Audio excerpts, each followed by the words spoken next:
Hello, welcome to Amazing Maths Pro channel. So today we are looking at how to find for the distance between 2 points.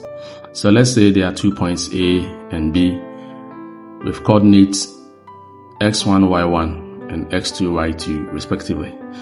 We can make an extension of this line to form a right angle triangle. And let's call the third point as point C.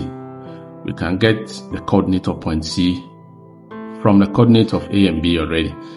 So the x coordinate of point C is the same as x2, and then the y component is the same as y1. Alright, now that we have the right angle triangle, then we will make use of the Pythagoras theorem.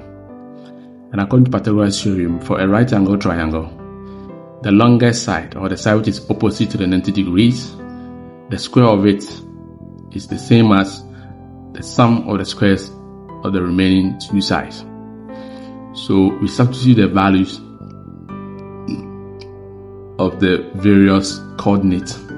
So for instance, BC, the distance between BC is going to be, that one is on a straight vertical line, so it's going to be y2 minus y1. Then we square it, and then that between A and C is going to be x2 minus x1, and then we square it.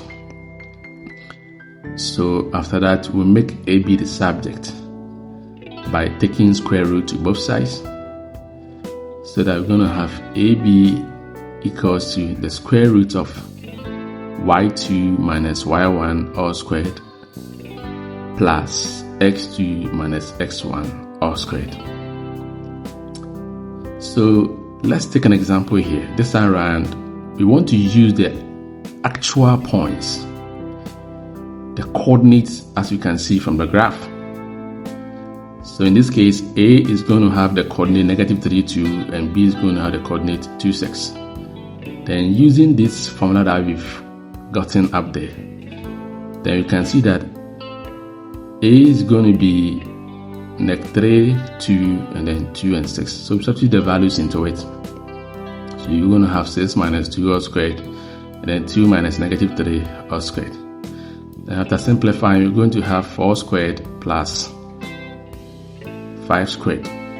Remember, there's a square root attached to them.